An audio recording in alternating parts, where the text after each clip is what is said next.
So once again, topic for today is analysis of plane trusses, specifically method of joints. So let's start first with an introduction.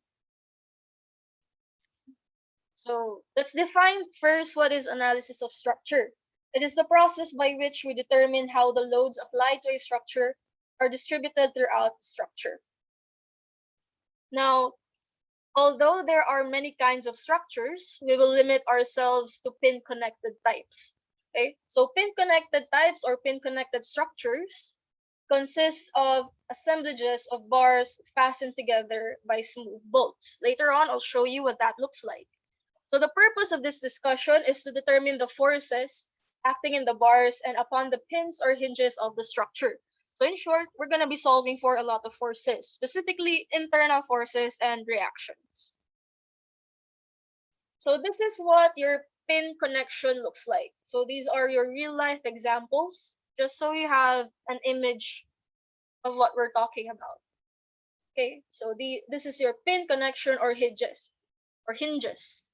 So this is actually a gusset plate, riveted gusset plate, but the analysis is still pin connection.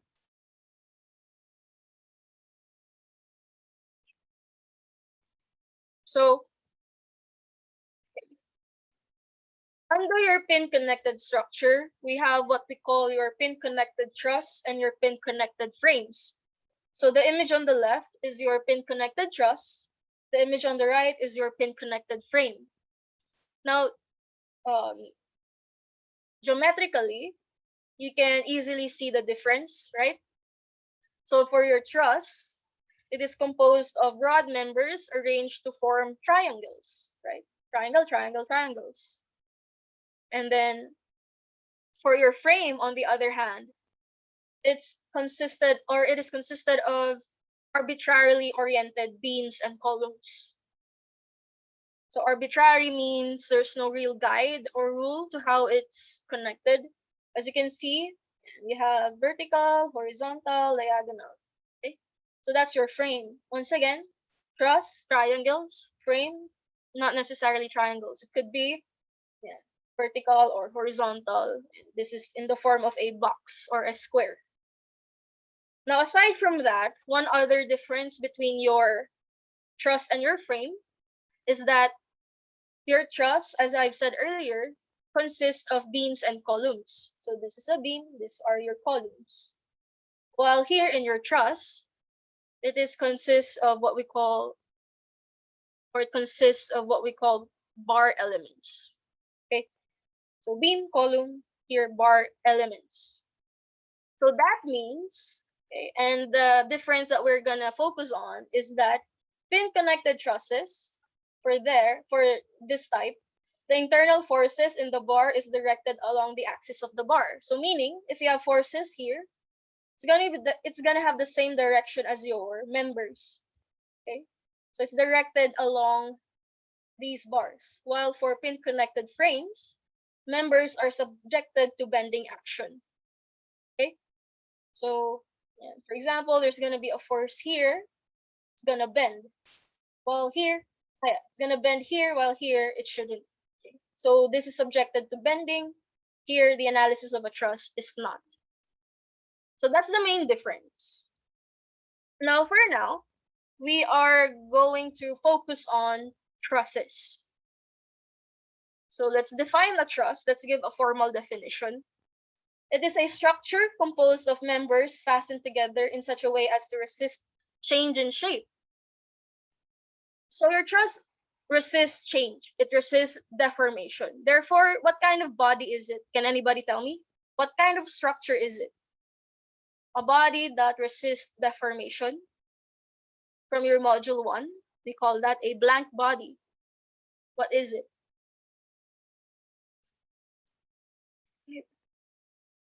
Very good. Angela and John, De Guzman and Relor, it's a rigid body. Okay?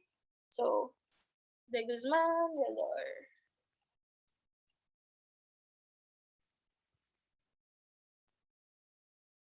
Okay. Sorry, garing pala. Garing. Kulang lang. Garing. Relor. Okay.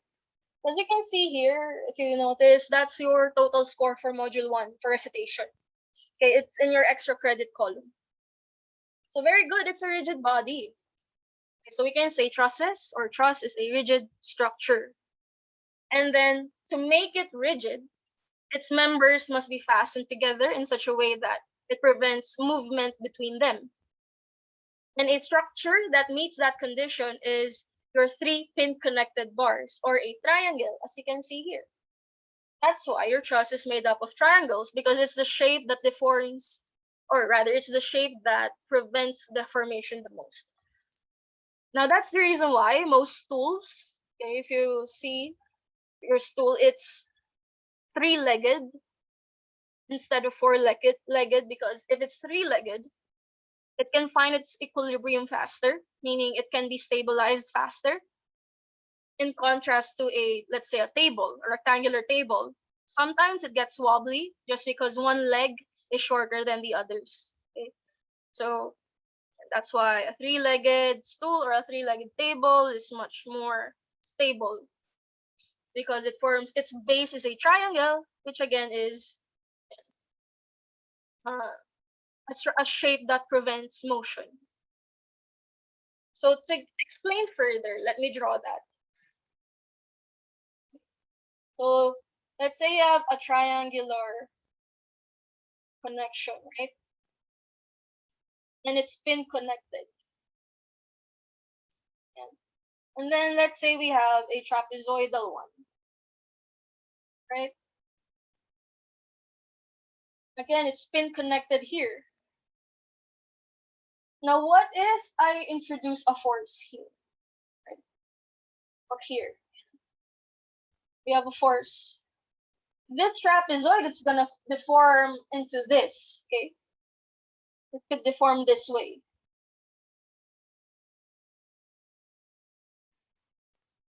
Right? Can you imagine? It's twisting about this. So this connection is gonna move here. This connection is gonna move here. So there's movement. Sorry, there's movement between your members. In contrast to this, if I introduce a force there, this could rotate, but it's still gonna keep its shape. Okay, so that's why your truss is made up of triangles. So a trapezoidal connection, as shown, is not inherently rigid. Okay, it will collapse under certain forces.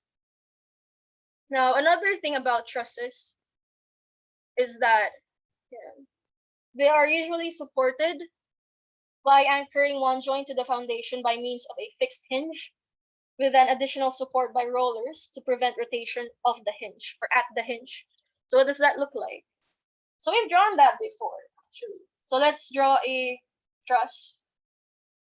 Okay, so this is a simple truss. So it says there, one support is a hinge. And remember, this is how we draw a hinge, or the symbol for a hinge. And the other side is a roller. So this is the symbol for a roller. Or sometimes it's also drawn this way. Okay? So these two are rollers. So this is what you call a simply supported truss. Hinge and roller. Next.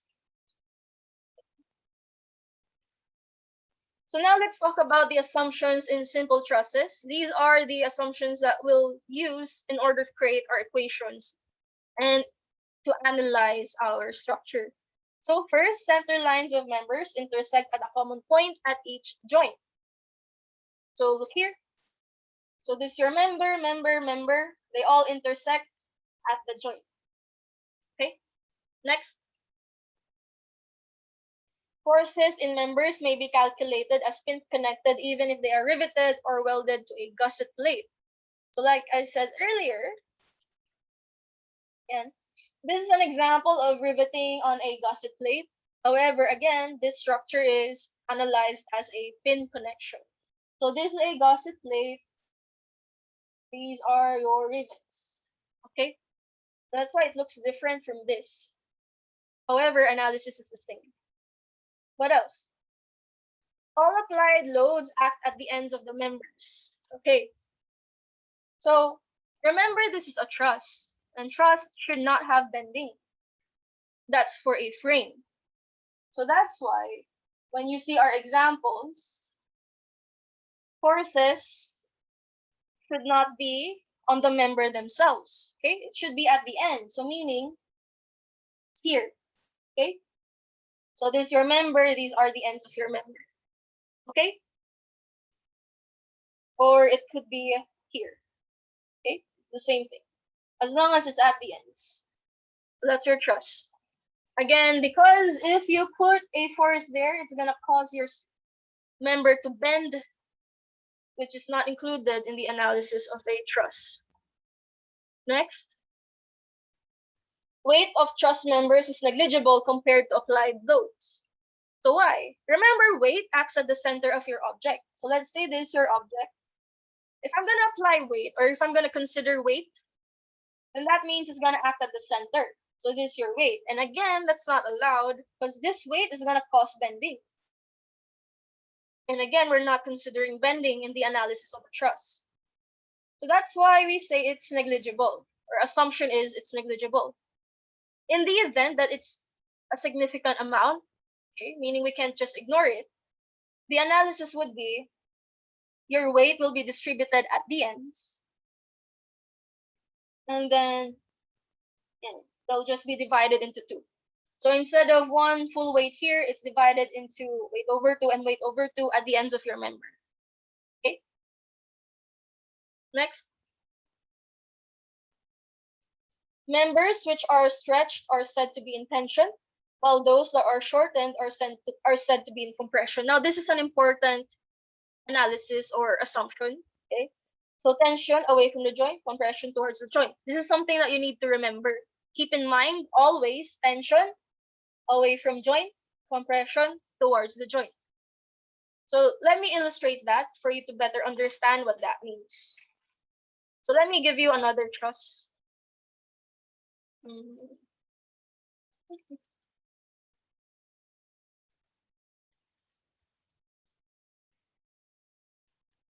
Okay. So let's draw another truss, since that's not the only truss that we can create. Okay.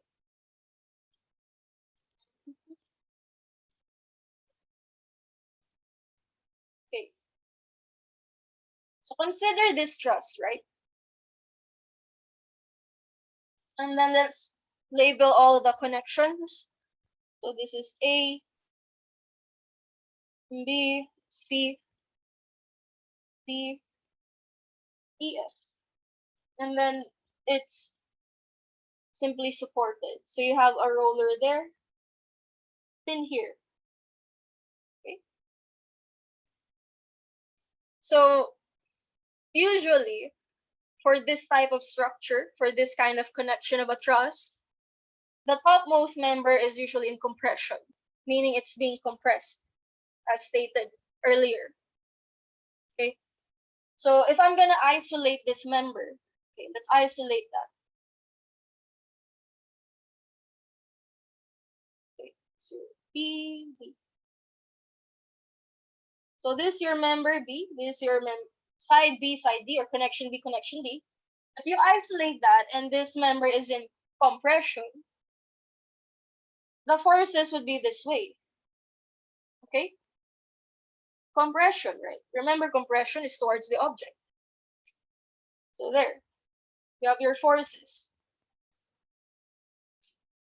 Now, how about this? Now, again, for this type of structure, usually the bottommost member now is in tension, meaning it's being stretched. Okay? So this top member is being compressed, this bottom member is being stretched. Okay? If you want to know why, it's usually because this whole truss will deform or tends to deform this way. Okay? So as you can see, this member is being stretched out here, while this member is being compressed to this length. Okay? For weight that is downward. That is how your truss usually moves. But again, this is supported, so it shouldn't move that way. But that is how it wants to move. Okay? So once again, this is being stretched out. So let's create a free body diagram. So this is your member. This is your point C, connection C and E. And then Since it's in tension, your forces are away from your body. So that is the drawing of your free body diagram of the actual member. Now, what if I translate that into your connection? What will happen? Let me redraw that. Okay. What's gonna happen is, let's write first compression, tension.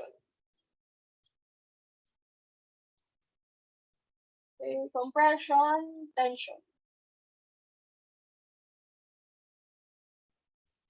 So what happens? Compression, free body diagram towards the body. Now, if you look at their separate joints here and here, the forces will look like this. Okay, it's gonna be towards the point. So that's your F, that's your F. Okay? Yeah. So even though here it's directed to the right, here it's left, don't look at it that way. Look at it as compression. Compression towards your object, towards the point. Similarly, for a member in tension, its effect on the joint would be this way. It's gonna be away from the point. Okay? So tension away from the member, tension away from the joint. Okay? So take note of that. And this method of analyzing points is what we'll use in our next topic, which is method of joints. Okay? So before we move on, do you have any questions so far? For simple trusses, please answer in the chat, yes or no.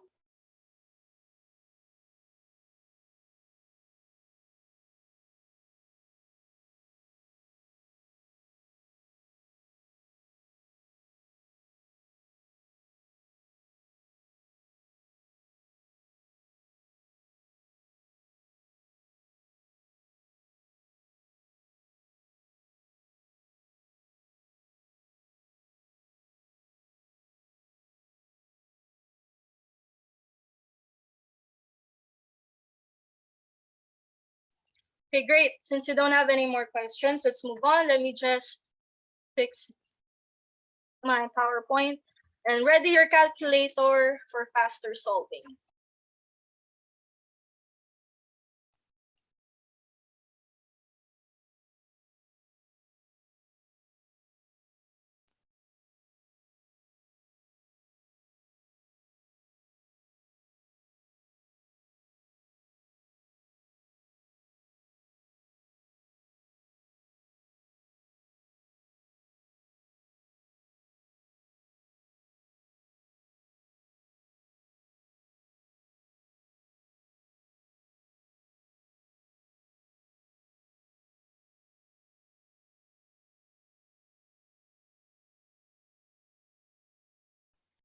Okay, method of joints. Ready your calculators.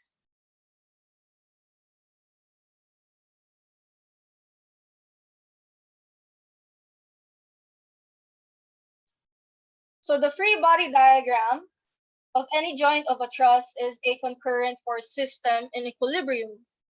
Therefore, remembering your topic for Module 1, in order to be able to solve for the forces at a joint or at a connection, the unknown should be limited to 2. Because if you remember, for concurrent force systems, our equations are just summation of forces x equals 0 and summation of forces y equals 0.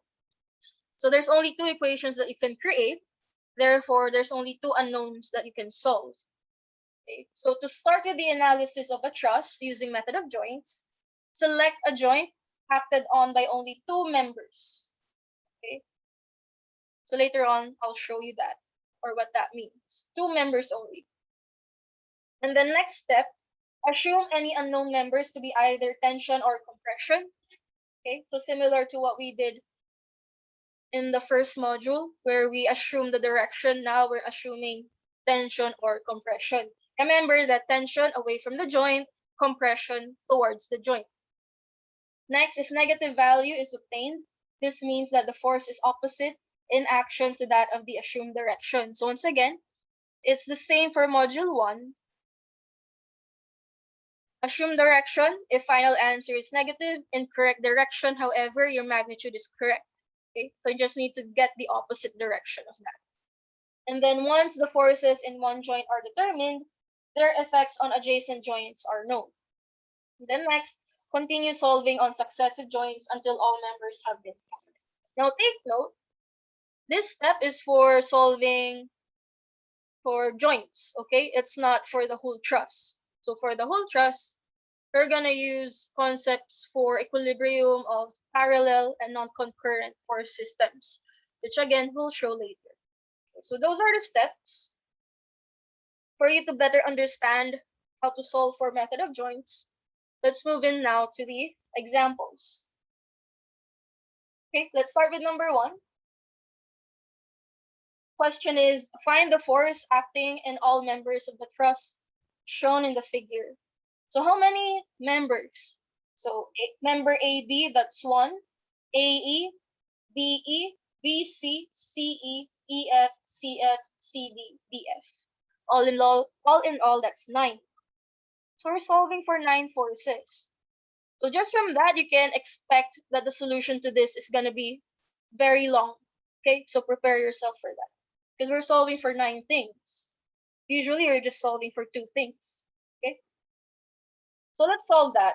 Pretty straightforward, right? Just looking for forces in all the members. Okay, so let's start.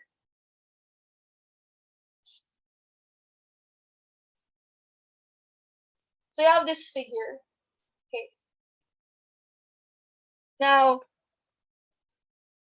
we know from equilibrium that if we have your supports, there's going to be a reaction to them. Okay. So you need to solve for that usually before you move on to the analysis of a truss. But again, it's not always needed. So for this case, okay, the first step, if you remember, is to choose a joint wherein only 2 members are unknown. Once again, these are your members. So knowing that, which point only has 2 unknowns? A, B, C, D, E, or F? Which point only has 2 members acting on it? Okay. Can anyone tell me from A to F?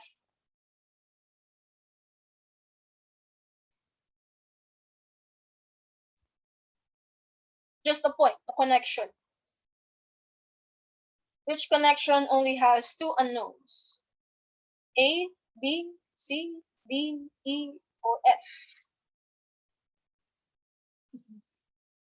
Only 2 members acting on it.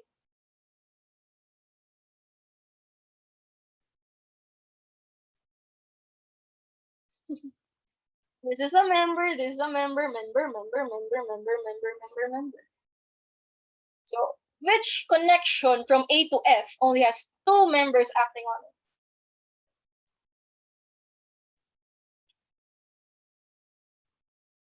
Okay, correct, Joanna. First is D. D is one of them. There's another one. What else? Correct, Carla. Carla. Oh, nauna si Jermaine.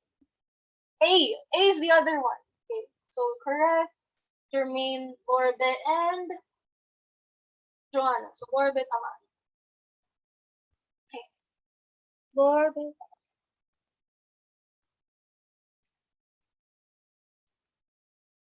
Okay, so let's look at that. Okay. For joint A, only member A, B, and AE are acting on it, so that's 2. For C, that's this member, this member, this member, this member. It's 4. It's actually one of the points with the most unknowns. And for D, it's only C, D, and DF. Again, 2. Okay? So we're gonna start either with A or D. But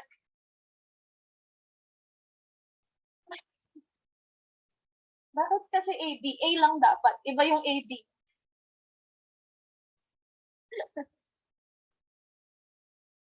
AB is the member. A is the joint. Okay? So you need to distinguish that. Right? So again, it's A and B. Kasi, or two. Two unknown, two unknown. Right? So you can either start at A or D. I want to start at A. Again, from equilibrium, I know that since A is at a support, there's going to be reactions there. So first step, I need to solve for reactions because that's part of the free body diagram. Okay? So we know that for a roller, the only reaction there is perpendicular to the surface. So meaning, for this case, it's only vertical. So let's call that RD. Now in contrast, for a pin or hinge support, there is parallel and perpendicular reactions. Okay, for this case, it's vertical and horizontal. Okay. Now, in determining the direction of your reaction, again, this is still a guess. However, you can create intelligent guesses. We call them intelligent guesses by looking at the external forces. For example, here, the only horizontal force is to the right. So therefore, my horizontal reaction should be to the left to counter that. That's why I drew this reaction to the left. That's your RAH for horizontal reaction at A. And then similarly, this is downward, so maybe the reaction should be upward. Okay, again, these are just guesses. You can be incorrect. There's a possibility for being incorrect. Okay, so now next step is to solve for reactions. RAH is easy, right? You can just do summation of forces horizontal. So let me write that here.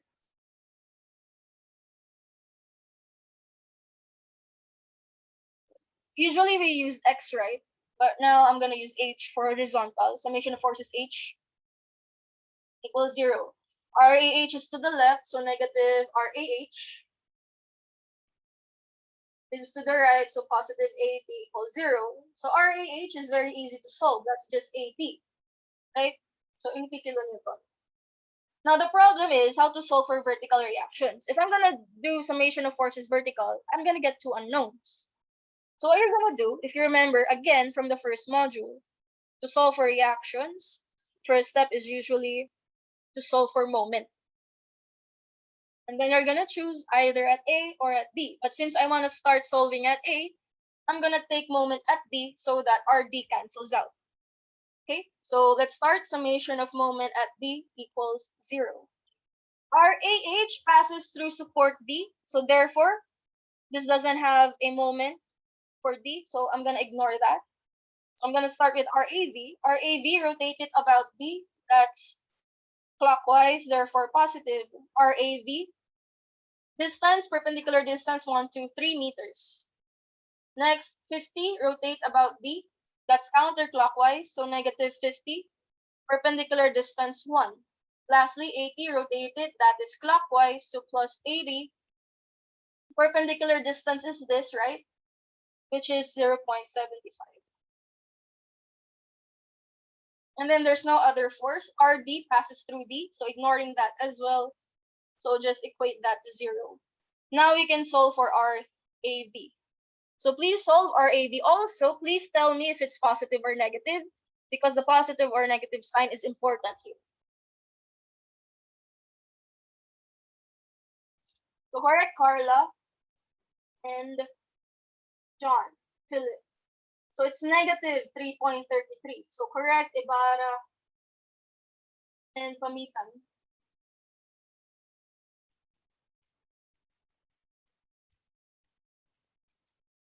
Okay. It's negative 3.33. Okay. Or you can write the fraction form, that's 10 over 3, right? So or 10 over 3 unit kilonewton. And then since it's negative, incorrect assumption, it's supposed to be downward. Okay? So that is what happens if you solve for this incorrectly. Okay, so it's supposed to be downward. So now what you can do is you can correct that. So now let's denote that as it's incorrect. So the actual reaction here is now downward, RAV. Okay? Obviously, if you're just solving, you can just erase that completely and write RAV downward. But I'm going to keep it that way so that you know the sign convention used here. Okay? Now you have RAV. From that, I can solve for RD by just using summation of forces Y, or V for vertical, equals 0. So RAV is downward, so negative RAV minus 50, and then upward therefore positive RD equals 0. So negative value of RAV, let's use the fraction one in order to get a more accurate answer. So 10/3 minus 50 plus RD equals 0. So from this, please solve what's RD.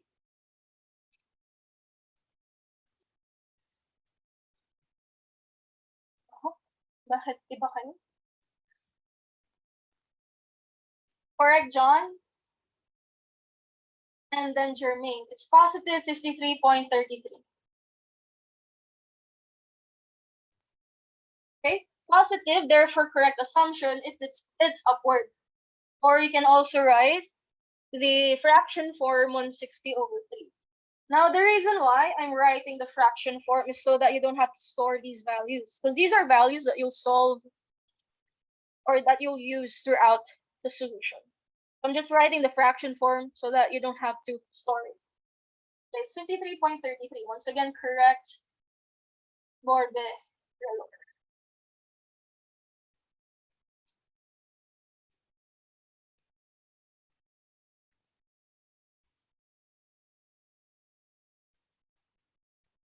Okay.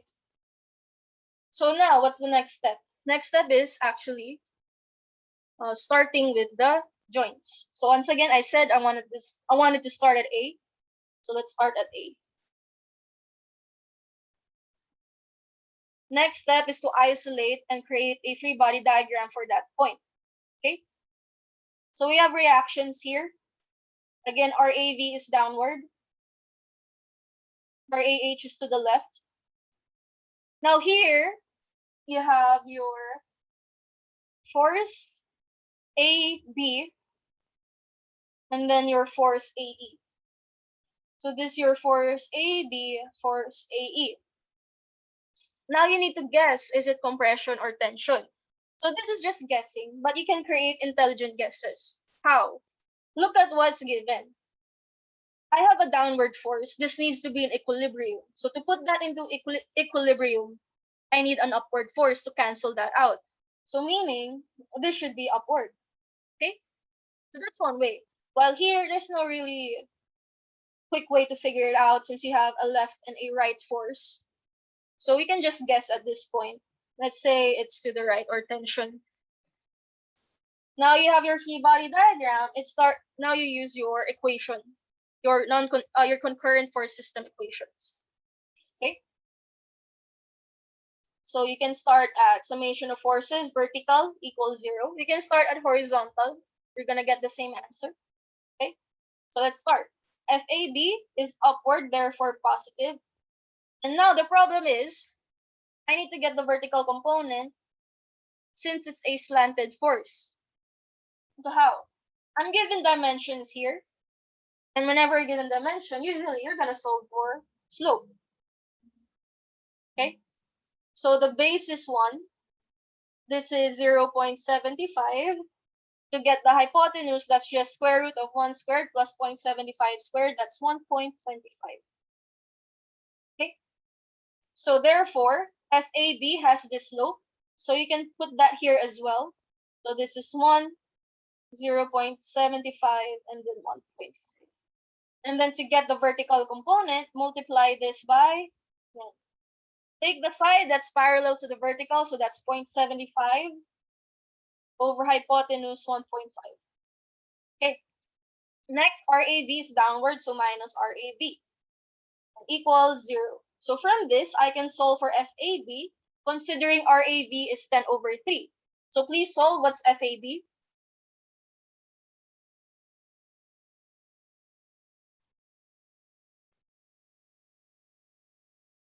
Correct, Jade and Kathleen. So Simon and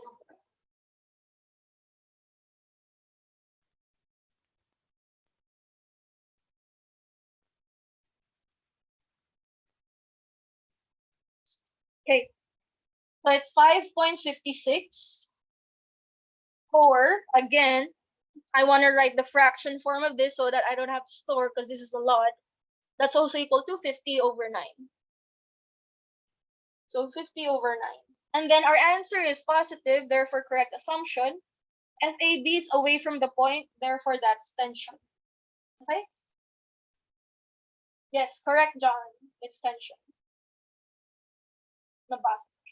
And then now, you're going to do the same for summation of forces horizontal.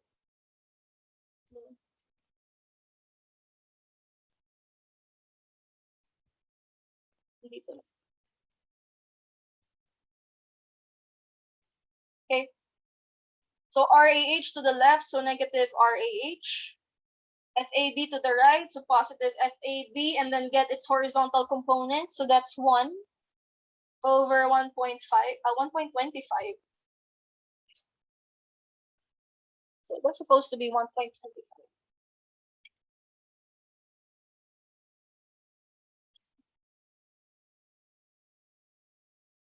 Okay, 1 over 1.25.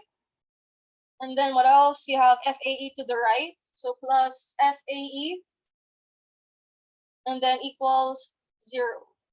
Considering our AH is 10 over 3, FAB is 50 over 9, we can solve for FAE. Please solve. What's the answer?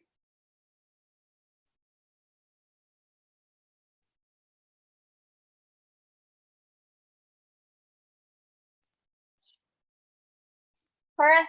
Correct that. Correct, Kathleen and Angela. So 75.56. So Dupra and Gary.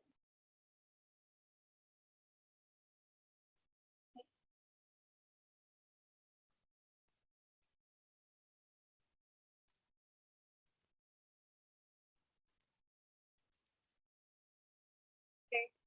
So 75.56, or again the fraction form, that's 680 over 9. And then our answer is positive. Therefore, correct assumption, it's away from the point, so that's tension. So now I've solved for two forces for two members. The next step is to choose the next joint. So can anybody tell me? Should it be B or E? Same rule applies, should only be two unknowns.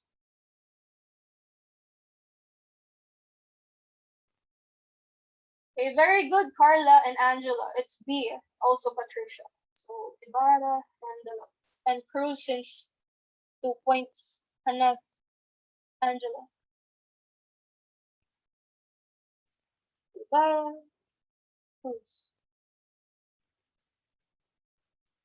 So very good, yes. You're gonna start with B. Why? For B, FAB is already known, unknown, unknown. So there's only two unknowns here. However, if you start with E, this is the only thing that's known. You have three unknowns. Okay, and then the rule is should only solve for the points with two, at most two unknowns. Okay, so B. No, it's not alphabetical. Okay, so at B. So once again, draw your FBB. So I have this. Okay, now you're gonna be consistent. Okay, so FAB, this is your FAB. This is your point B. FAB is tension. So you have to draw this in tension as well. Okay, and now you're gonna guess for FBC and FBE. So this is your FBC, FBE. Okay, intelligent guess. This is to the left. So to counter that, I need a force to the right. So therefore, this should be to the right. And then this is downward. So to counter that, I need a force upward. Okay. So now that you have that, you can solve. So this is the only thing that I know. If I start with summation of forces, so I can solve either forces vertical or horizontal. Okay. So let's try starting with horizontal. Again, you can start with vertical, up to you. This is just my preference. So horizontal, this is to the left, therefore negative FAB. And then horizontal component, FAB, it's the same line. It's the same line of action. So therefore, same slope. So horizontal, so that's 1 over 1.25. And then this is to the right, so plus FBC. And then equals 0.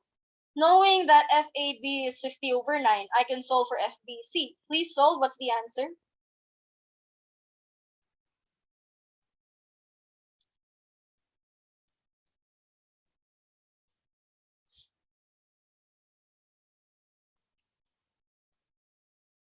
Correct, Carla and Jade.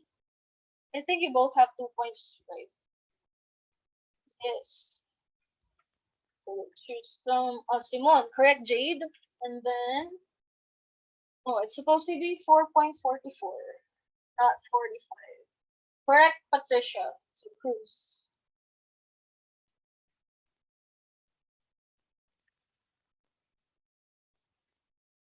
So guys, I encourage you to use the fraction or full value of this or stored value of this, okay? If you use the rounded off version, you're gonna get 4.45. If you use 50 over 9, you should get 4.44. Okay? Or, correct Maria, but it's supposed to be positive 40 over 9. Okay, positive, therefore correct assumption, FBC is tension. Okay? And then do the same, summation of forces vertical equals 0. This is downward, so negative FAB. And then vertical, so 0.75 over 1.25. And then this is upward, therefore positive FBE and equals 0. Once again, considering FAB is 50 over 9, please solve for FBE.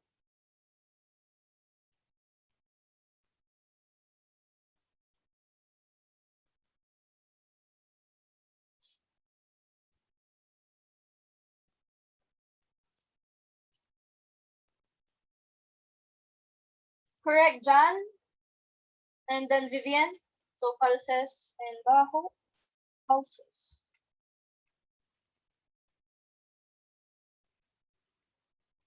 Okay. It's positive 3.33. Okay. Again, sign is correct. You have to make sure, is it really positive or negative? So solving for FBA, this will be transposed to the right, so it's going to be positive. So final answer should be positive. 3.33 or 10 over 3. And then FBE is towards the point, therefore compression. And since again, positive, correct assumption of direction. Okay, so that's 2 more. 5 left. I'm done with B. What's the next point?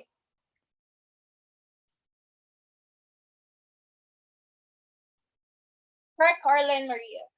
So Ibarra and Reyes.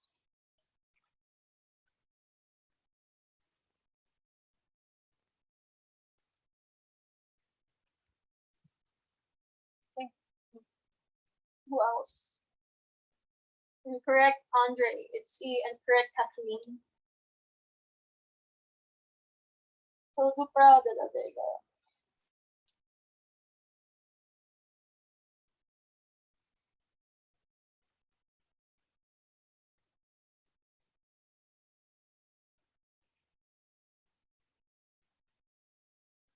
Who else?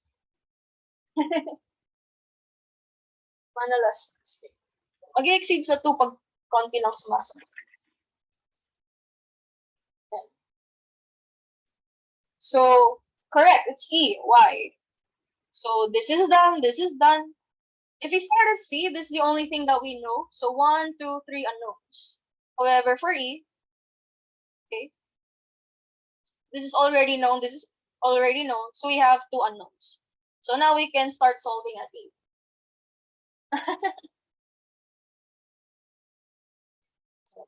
So you can exceed 2 points if konti lang yung sumabog.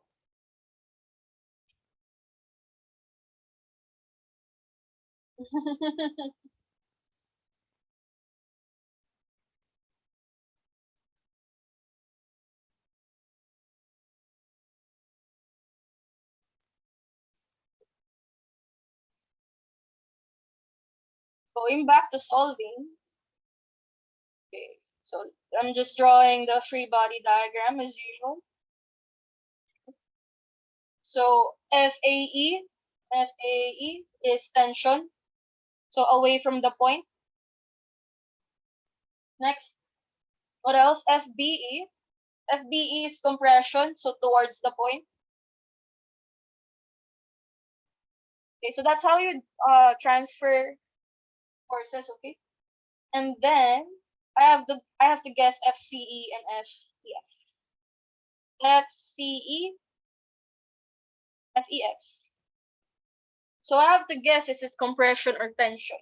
Now usually, again, if you can intelligent guess, do it. So look here, this force is downward, so therefore I need an upward force to counter that. So therefore this is upward. And again, you have a left force here, but this is also right.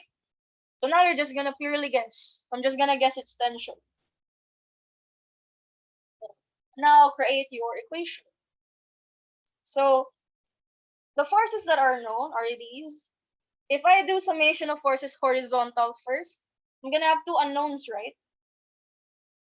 Now this is a case where I have to start with vertical to make things easier. Okay, again, because if I start with horizontal, there's two unknowns. Okay, so let's start with vertical. So FBE is downward, so negative FBE. FCE is upward, therefore positive FCE. Now let's see, what's FCE? Here. Wala pa. Wala pa.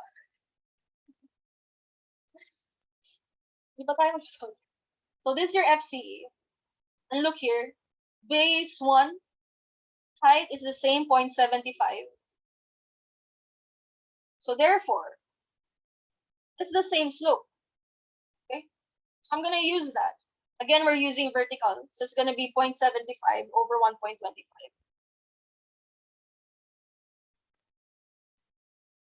Then that's it. Equals 0. Considering FBE is 10 over 3, solve for FCE. What's the answer?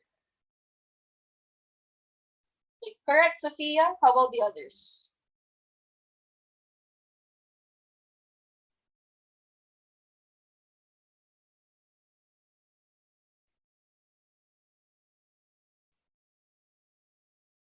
Correct. It's 5.56.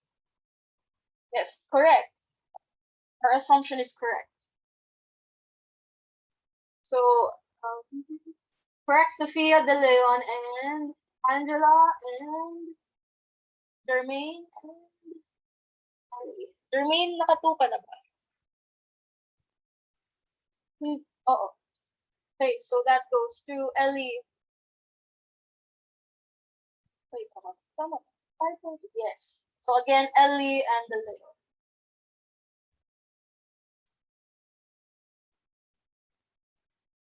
Okay, De Leon.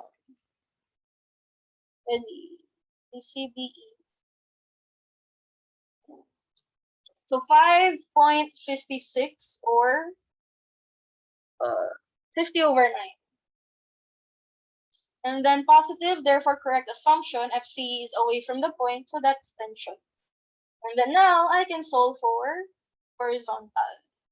So FAE, FAE to the left, so negative FAE, FCE to the right, so positive FCE, and then get the horizontal component. So that's 1 over 1.25. And then to the right, so positive FEF equals 0. Considering FAE is 680 over 9,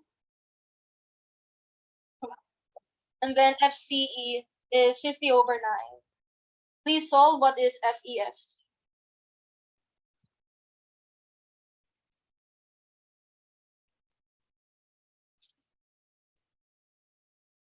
Correct. Sophia, Angela, and Jasmine. So De Leon Alanis. It's 71.11. Positive.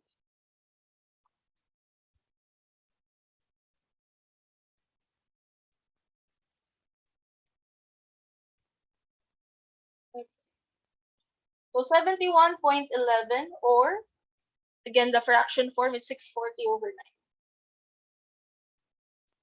9. Okay? And then correct assumption, therefore, away from the point, so that's tension. So now I have 6 forces, 3 to go. Okay? But since we don't have space, let's move to the next page. Then let me just delete this.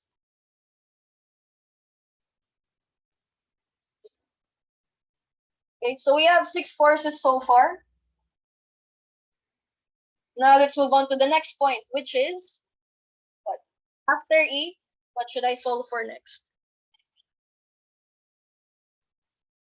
Actually, yeah, you're correct, Carla. Correct, Carla, Julia, Andre.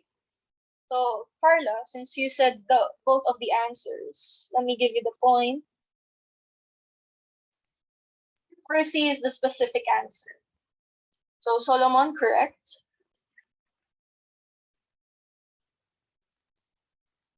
And then Andre, De La Vega, ECD. Okay.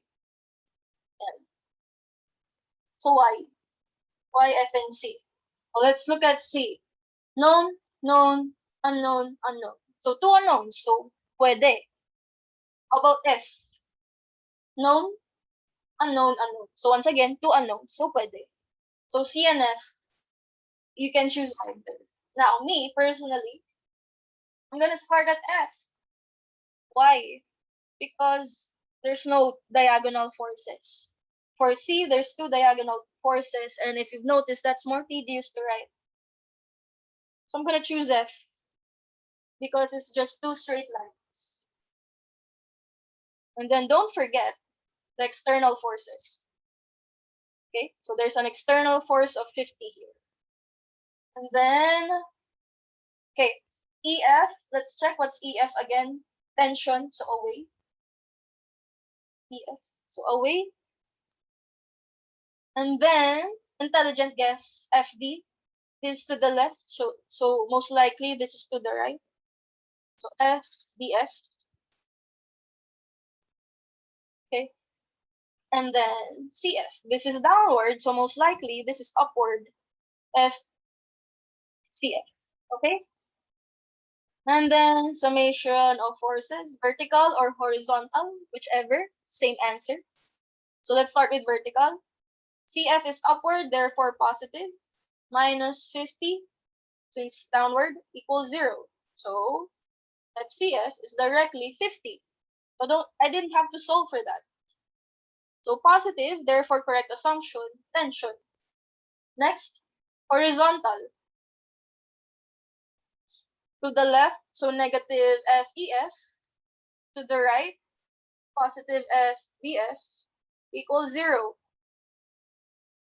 Therefore, FBF equals, what's FEF? FEF is 71.11. So 71.11. Positive answer, therefore correct assumption, it's also tension. There. So now, I have 8 known, 8 forces. I'm missing the last one, which is this. And then I'm not gonna ask you anymore. Okay. I can either solve at C or at B to get this force. So now it's just a question of what do you prefer? So obviously the easier one would be this because there's just 3 forces. Here there's 1, 2, 3, 4, 5 forces. So if you want to make things quick, your next step should be D. Okay? But since this is a lecture, I have to be thorough. I'm gonna solve C, even though it's the longer approach. So let's start C. Once again, draw your free body diagram. Okay. And then this, and then this. And then external force 80. Okay. And then draw your forces. FBC. What direction is that again? Tension. Therefore, away. Away. FBC. Next, FCE. CE. Tension. So away again. Next, CF.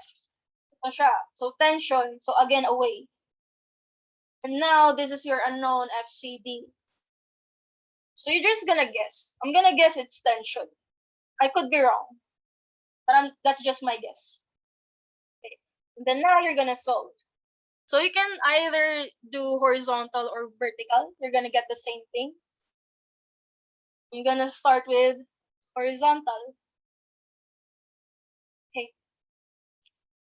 So let's start FBC to the left, so negative FBC. FCE to the left, so negative FCE. And then just looking here, FCE. So horizontal, so that's 1 over 1.25. Next, to the right, therefore positive FCD. Where's FCD? Here. So I need to get the slope again. But look, base 1, height the same, 0.75.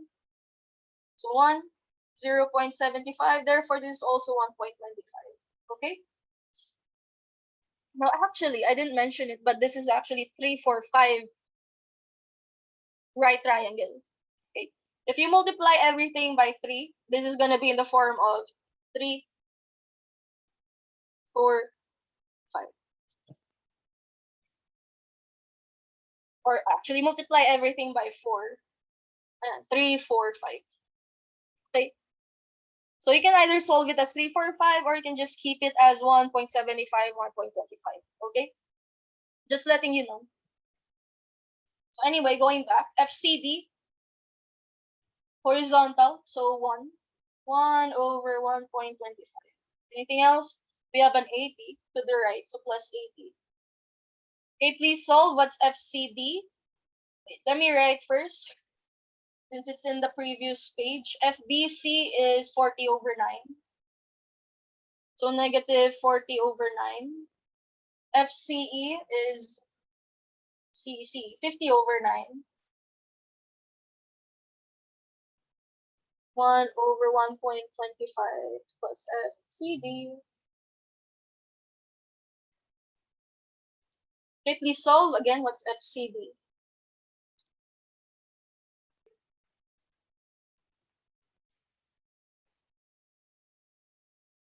Very good. Jade and John, Philip. So Simon and Camila. Now 2 points na ba kayo? Hindi pa. Simon, oo. Sino next? Samantha, correct. Negative 88.89. Okay. So negative 88.89. So here, incorrect assumption. So therefore, it should be 88.89. And then our assumption is tension. So incorrect. Therefore, it's compression. Or again, write your fraction form. That's 800 over 9. 800 over 9. And then again, it's compression. Oh. So very prone to mistakes ang method of joints and method of sections because it's very tedious. A lot of equations. So take care in solving. Okay. So now I have my FCD. So I'm technically done. I have all my 9 forces. But if you want to make sure, you can continue solving. Okay? And when you continue solving, That is what we call your checking. So check. Okay. So I'm done with FH. Let's move on to FV. Okay. Again, we're done essentially, but I want to continue to check. So this is what you're gonna do. So continue. Force is vertical. Let's start here. CE is downward, so negative CE. Get the vertical component. Where is CE here? So that's 0.75 over 1.25. Next, CF is just downward, so negative F CF. And then CD is also downward, CD. And then vertical component 0.75 over 1.25. Then you're gonna check, is it equal to 0? Now let me just include the values. Let's see, CE is 50 over 9. So negative 50 over 9, 0.75 over 1.25, minus what's FCF? Just 50. Then minus FCD. Now look here. Okay, take note. Since I'm using the same free body diagram, okay, right? That's how I wrote my equation, considering FCD is this way.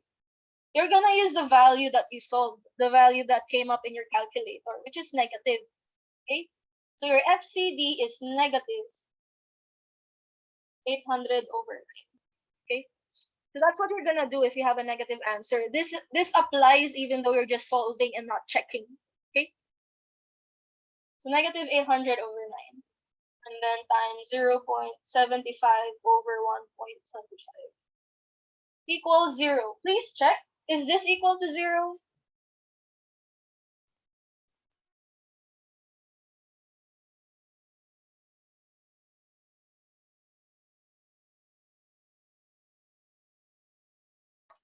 Okay, thank you. So 0 equals 0. Therefore, your answers so far are correct. Okay. Now you can take it further. You can start solving here at B. Okay, if you want.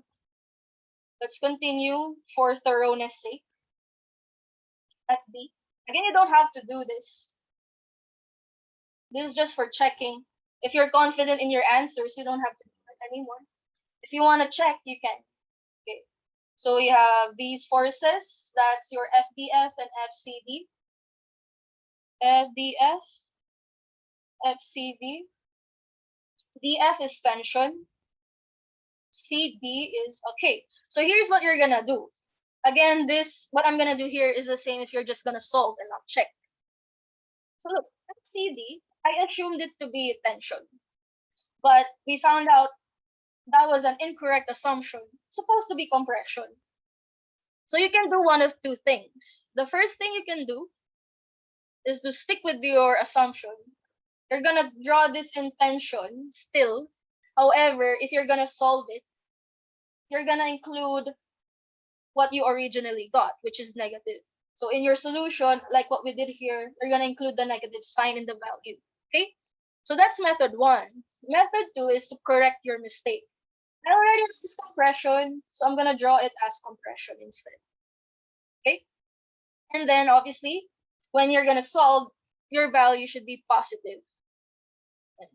So for now, I'm gonna do method 2, wherein we correct the mistake. So compression, I'm gonna draw it as compression. Okay? So, yeah.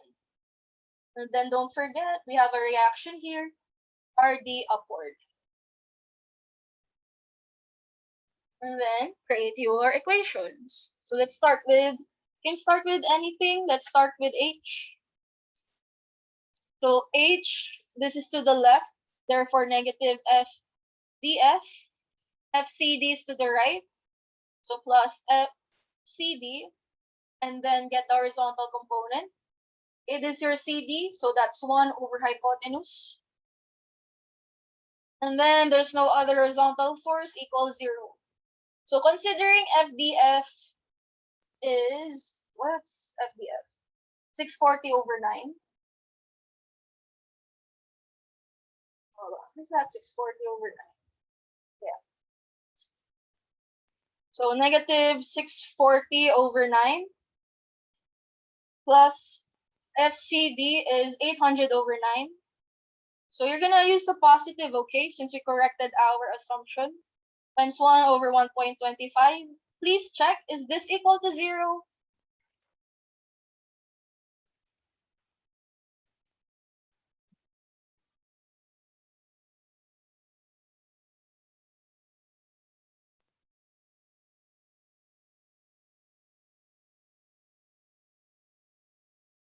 Okay, yes. Okay, thank you. So 0 equals 0, therefore correct. Okay, and then you can do it again for forces vertical. So FCD is negative, so negative FCD. And then vertical, so that's 0.75 over hypotenuse. And then plus RD equals 0. And then considering RD is 160 over 3. So this is plus 160 over 3. Negative FCD again is 800 over 9. 0.75. If you compute for this should equal 0 as well. Okay? So if you get all zeros, that means you can be confident that your answer is correct. If one of them does not equal 0, that means something you did was wrong. Okay? So if you want to check, you can do this. And now it's time to write the final answer. So I'm gonna write it here. It's very long. Okay. So we'll start at FAB. So just copy all of this. So FAB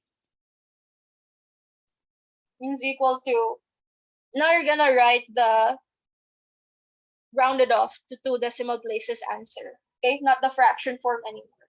We only use the fraction so that we didn't have to store all of these values and our answer will still be accurate. Okay, so negative 5.56 kilonewton, and don't forget to denote if it's tension or compression. FAE is 75.56. Tension again. FBC is 4.44 kilonewton, and again that's tension. FBE is 3.33 kilonewton, and then that was compression. And then FCD, and it's 88.89 kilonewton compression.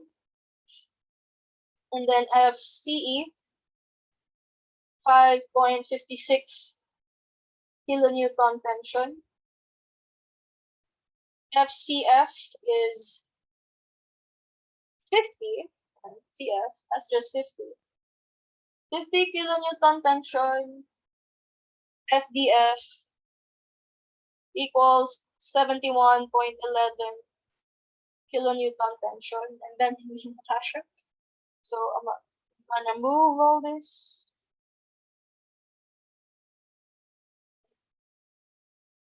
And then let's move this.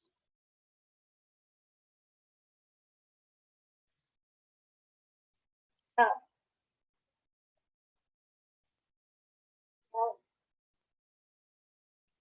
Okay.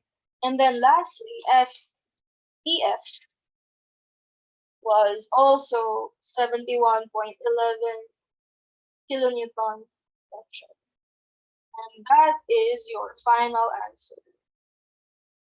There. Okay. So I'm just gonna show you the previous page.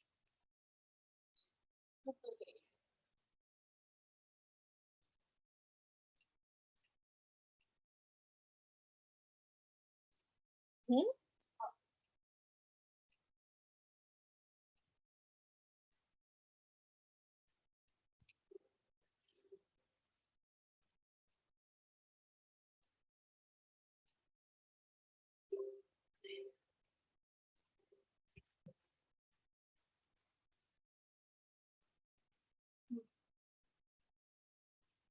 Yan.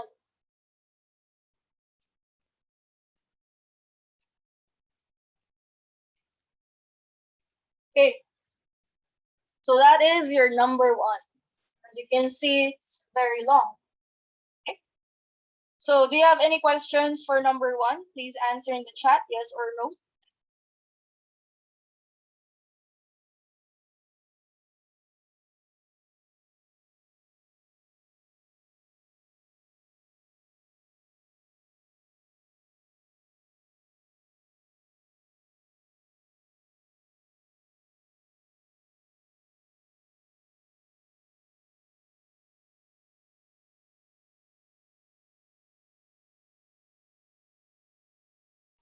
Okay, how about the others? Please answer as well. Do you have any questions?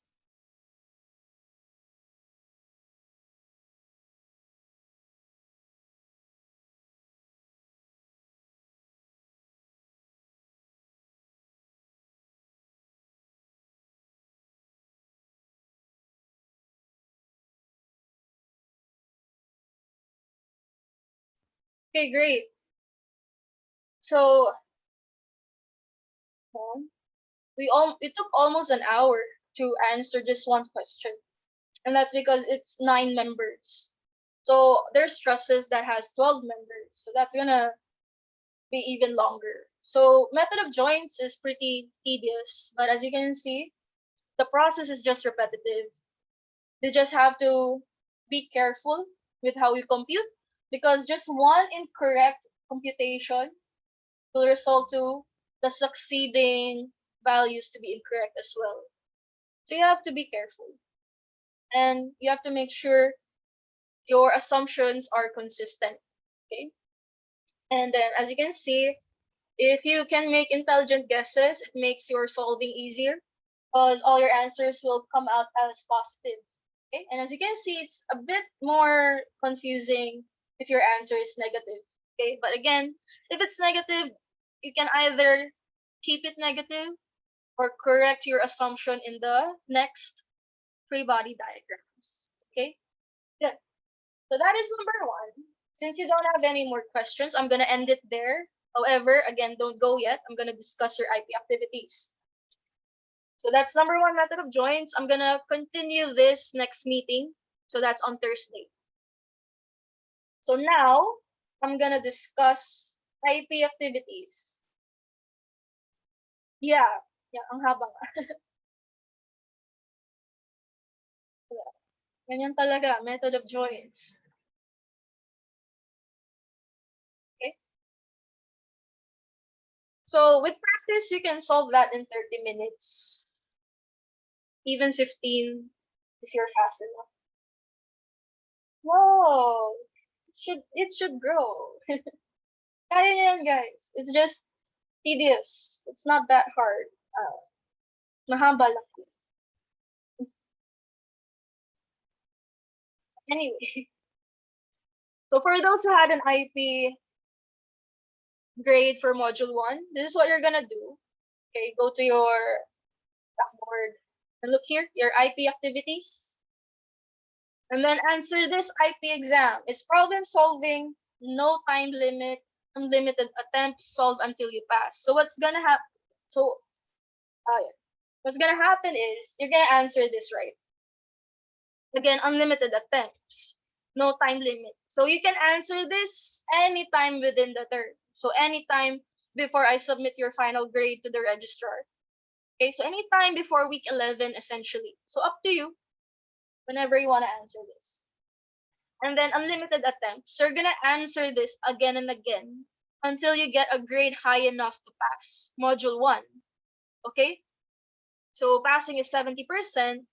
So you need a grade that will make your final grade in module 1 higher or equal to 70%. Okay? Hindi itong exam lang na to. Okay? You need your final grade to be higher than 70%. So I'm gonna create a new column for IP students. So it's gonna be named M1 grade or modular grade 1, then parentheses for IP students. Okay, so that's gonna be your final grade, including this IP exam. I haven't done it yet. I'm gonna do it later. You're gonna see in your blackboard in your grade center Yeah, again, M1 grade for IP students. And you're gonna see how much score you need or how high of a score you need to pass. So what happens if your grade gets higher than 3? For example, for some reason you got a perfect score here and then your final grade is 2. Your final grade will still be 3, okay? So for IP students, no matter how high of a score you get, the maximum grade that you can get for module 1 is just 3, okay? So yun.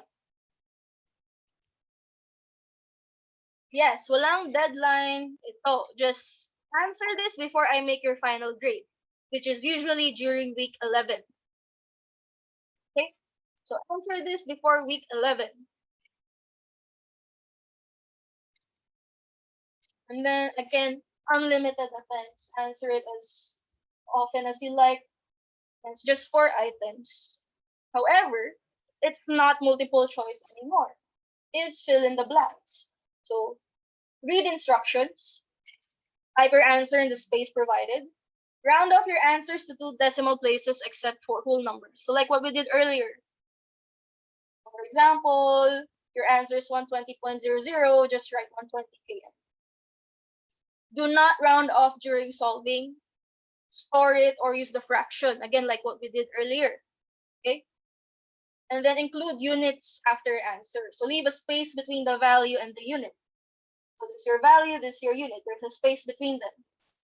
For example, here, you can also write rad per second squared. That's the format. Now for moment, because there's a question here for moment, yan, couple C, your unit is kilonewton dash meter. Okay, there's no space in between. Just type kilonewton dash meter for the unit for your moment or couple. Okay? Again, answer this as much as you want. The grade that will be used is the final or the last attempt, the score for your last attempt. Okay? So when I create your grades during week 11, I'm going to consider, again, the latest grade. Not the highest, but the latest. Okay? So yun lang. That's your the exam 1. Next. Now another thing, for week 2, I'm gonna be more strict, less lenient. So that means if you answer activities past the hard deadline, you're gonna get a 0. So for example, for seat work, hard deadline is April 11, 11:59 p.m. If you pass anything beyond that, or if you pass your seat work beyond that, you're gonna get a grade of 0 automatically, okay? Yun. So that's for module 2. Now for module 1, I'm gonna give those who didn't get or didn't submit their solution another chance, okay?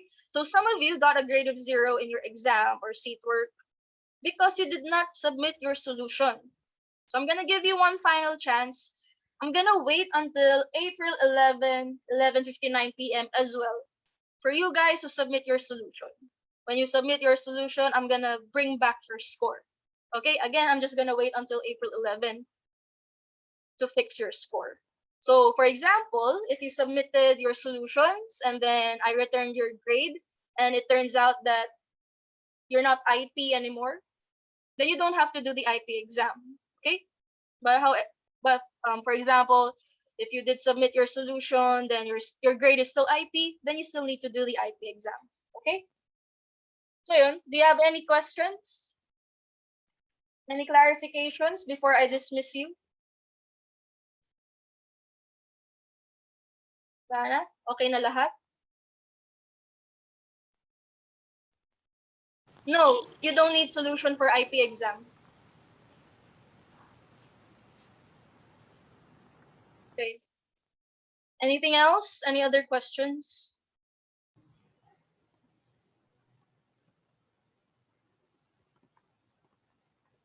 Is may nag-unmute pero wala akong narinig.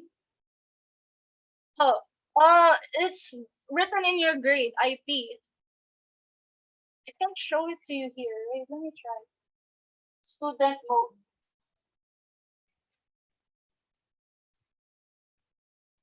Grades. You should see it here. NG1. If your score here is IP, then you're IP.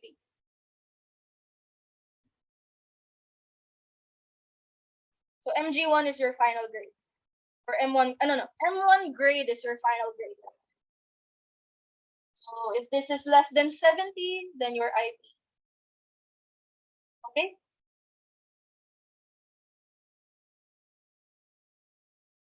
Any other questions? Again, yeah, my grades. This is how you'll see it. Okay na? You're welcome. Any other clarification? Questions? Queries? Okay. So since you don't have any more questions, see you on Thursday. You may go. Goodbye, class.